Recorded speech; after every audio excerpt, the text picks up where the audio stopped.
Trigger. Muscle mass increases only when muscle tissue receives a signal strong enough to justify adaptation.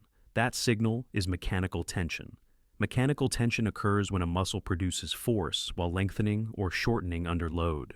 The body does not respond to movement itself, but to tension placed directly on muscle fibers. For tension to register as meaningful, the muscle must be challenged close to its current capacity. Light effort does not threaten the muscle's ability to perform future tasks, so no growth response is initiated.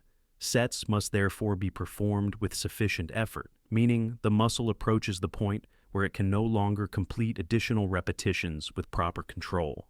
This is why proximity to failure matters more than the absolute weight used. The trigger for growth is local, not systemic. Muscles adapt individually based on the tension they experience. Performing an exercise that shifts tension away from the target muscle reduces the growth signal, even if the movement feels difficult overall.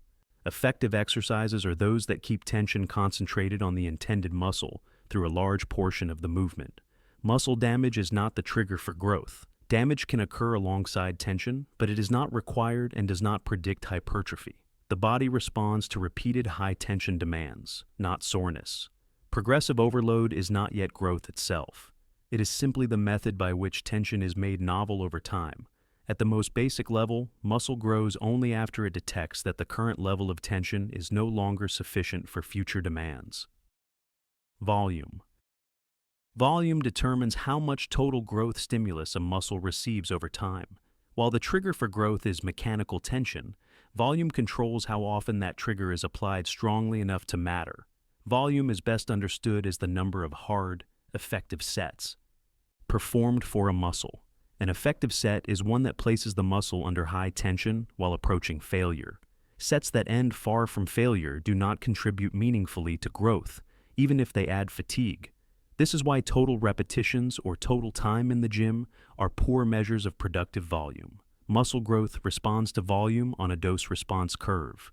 Too little volume fails to provide enough repeated signaling to justify adaptation. Too much volume exceeds the muscle's ability to recover and adapt, reducing the net growth response.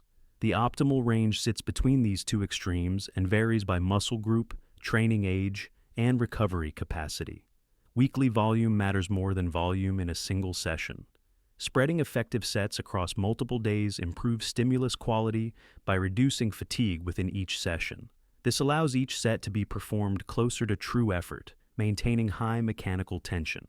Not all volume is equal. Additional sets performed after fatigue has significantly degraded force. Output often become junk volume. These sets increase soreness and recovery demands without adding a meaningful growth signal. More volume does not automatically mean more muscle.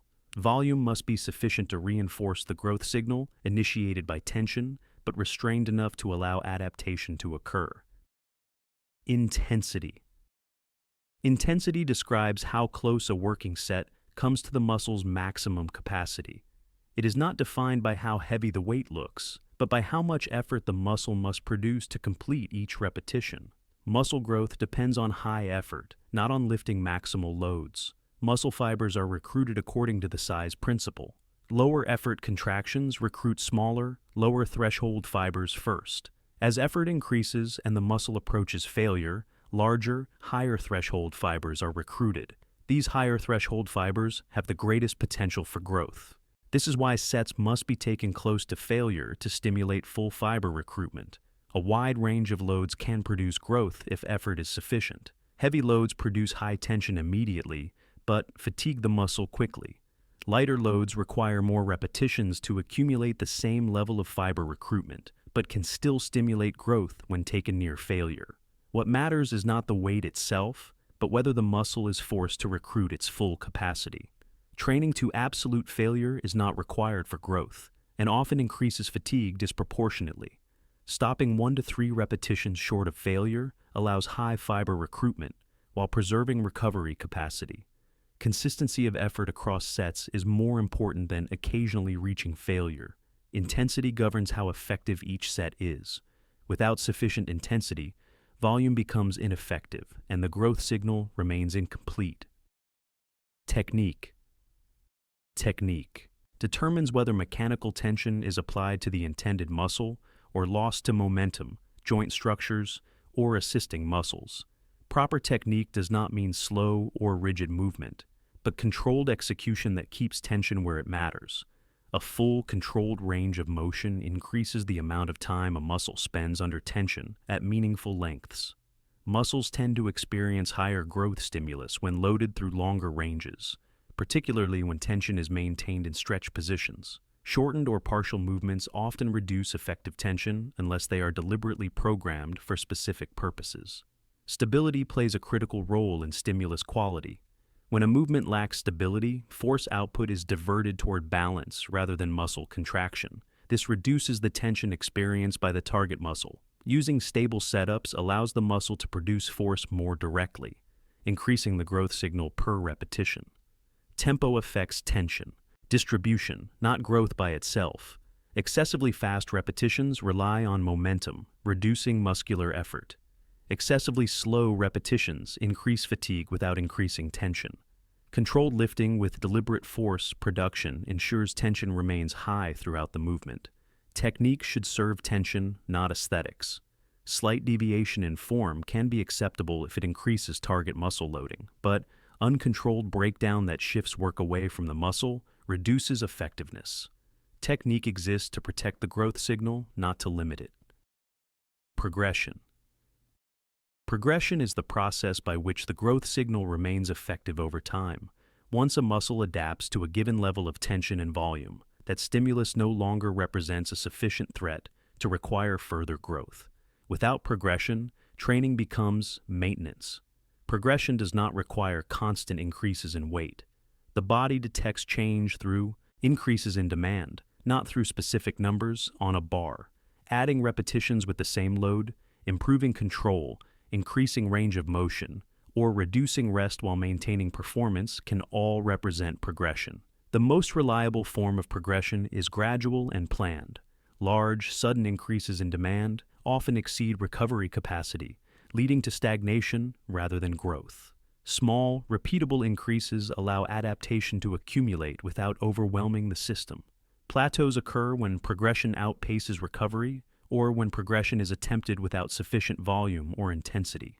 Removing progression temporarily, rather than forcing increases, often restores growth by allowing fatigue to dissipate. Deloads are not a growth stimulus. They exist to reduce accumulated fatigue, so progression can resume. When used correctly, they preserve long-term momentum rather than interrupt it. Progression ensures that training continues to signal the need for more muscle.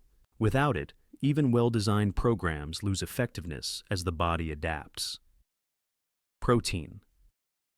Protein provides the raw materials required to build new muscle tissue. Muscle growth involves the construction of additional contractile proteins inside muscle fibers, and without sufficient dietary protein, this process cannot occur. Protein enables growth, but it does not initiate it. Daily protein intake must be high enough to support elevated rates of muscle protein synthesis. This requirement scales with body size and lean mass rather than training volume. Consistently low intake limits growth regardless of training quality. Protein is most effective when distributed across the day. Each meal must supply enough essential amino acids to trigger muscle protein synthesis.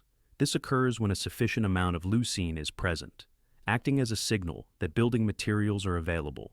Meals that fall below this threshold do not fully stimulate synthesis. Protein quality matters. Sources containing all essential amino acids in adequate proportions are more effective at supporting muscle growth than incomplete sources. Digestion rate affects how quickly amino acids appear in the bloodstream, but total intake and distribution matter more than speed. Timing protein immediately after training is not mandatory. Muscle tissue remains sensitized to protein for many hours after exercise. What matters is meeting daily and per meal requirements consistently. Protein supports the growth process initiated by training. Without adequate protein availability, the body cannot convert training signals into new muscle tissue. Energy. Energy availability determines whether the body is willing to invest resources in building muscle mass. Muscle tissue is metabolically expensive to construct and maintain. When energy intake is insufficient, The body prioritizes survival and basic function over growth. A calorie surplus increases the likelihood that muscle-building processes proceed efficiently. In a deficit, muscle protein synthesis is suppressed and breakdown is elevated, making net growth unlikely even with adequate protein in training. Small surpluses support growth with less unnecessary fat gain than aggressive overfeeding. Carbohydrates play a central role in training performance by replenishing muscle glycogen. Adequate glycogen allows higher training quality, which indirectly supports muscle growth by preserving intensity and volume. Fat intake supports hormonal function, but contributes less directly to training output. The rate of weight gain matters. Rapid weight gain increases fat storage without proportionally increasing muscle growth. Slow, controlled gain allows a higher fraction of added weight to be muscle tissue. Energy intake must align with training demands. Increasing volume or intensity without increasing calories reduces recovery and limits adaptation. Energy does not replace training stimulus, but it determines whether the body can respond to that stimulus. Muscle growth requires not just effort and materials, but sufficient energy to justify structural expansion. Recovery. Recovery is the period during which muscle growth actually occurs. Training creates the signal for adaptation, but without sufficient recovery, that signal cannot be converted into new tissue. Recovery determines whether training results in growth or stagnation. Sleep is the most critical recovery factor. During sleep, hormonal conditions favor tissue repair and muscle protein synthesis. Short or fragmented sleep reduces anabolic signaling and increases fatigue, even if training and nutrition are optimal. Rest days allow local muscle fatigue and systemic stress to dissipate. Training the same muscle before it is recovered reduces force output and lowers the quality of subsequent training sessions. Growth depends on repeated, high-quality stimuli, not constant strain. Psychological stress competes with physical recovery. Elevated stress increases energy expenditure and disrupts hormonal balance, indirectly impairing muscle-building processes.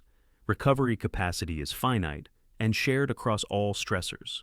Muscle soreness is not a reliable indicator of recovery or growth. Soreness reflects novelty and damage, not productive adaptation. Muscles can grow without soreness and can be sore without growing. Recovery is the filter through which all training and nutrition must pass. If recovery is insufficient, inputs that would otherwise build muscle fail to do so. Adaptation. Muscle growth is an adaptive response to repeated demands placed on muscle tissue. After exposure to sufficient tension and volume, muscle fibers increase their capacity by adding contractile components.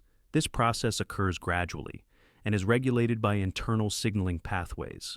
Early in training, adaptation occurs quickly because the stimulus is novel. As training experience increases, the body becomes more efficient at handling the same demands. This phenomenon, known as the repeated bout effect, reduces muscle damage and the perceived difficulty of training without eliminating the need for high effort. Growth is not linear. Periods of visible progress are followed by plateaus as the body adjusts to imposed demands.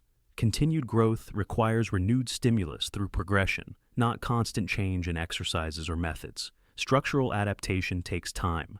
Increases in strength often precede visible increases in muscle size because neural efficiency improves faster than tissue growth. Muscle fibers require repeated cycles of synthesis and repair before measurable size increases occur. There are biological limits to how much muscle can be added over a given time frame. Attempting to exceed these limits through excessive volume or intensity increases fatigue rather than growth. Adaptation reflects the body's attempt to become better suited to imposed demands. Growth is the result of repeated, appropriately dosed signals applied over time. Consistency. Consistency determines whether the conditions required for muscle growth are applied often enough to matter. Muscle does not respond to isolated efforts. It responds to repeated exposure to the same core signals over long periods of time. Each individual training session produces only a small stimulus. Muscle mass increases when those stimuli accumulate faster than they decay. Long gaps between sessions allow adaptations to regress, forcing the body to repeatedly relearn the same demands instead of building on them. Consistency applies to all inputs simultaneously. Training without adequate nutrition, or nutrition without sufficient training, fails to produce growth. Inconsistent sleep, irregular calorie intake, or constantly changing routines interrupt the adaptation process even when effort is high. Perfect execution is not required. Minor inefficiencies do not prevent growth if the main variables are applied reliably. What stops progress is repeated resets, changing exercises too often, abandoning progression prematurely, or cycling between extremes of effort and inactivity. Tracking performance helps maintain consistency by anchoring decisions to objective feedback. When inputs are adjusted based on trends rather than impulses, growth remains predictable. Muscle growth is not the result of intensity spikes, optimal weeks, or isolated breakthroughs. It is the cumulative outcome of applying the same requirements again and again until the body has no choice but to adapt. If you want to understand how removing food at the right times can amplify many of these same internal processes, watch the next video. Every hidden advantage of fasting, explained in detail.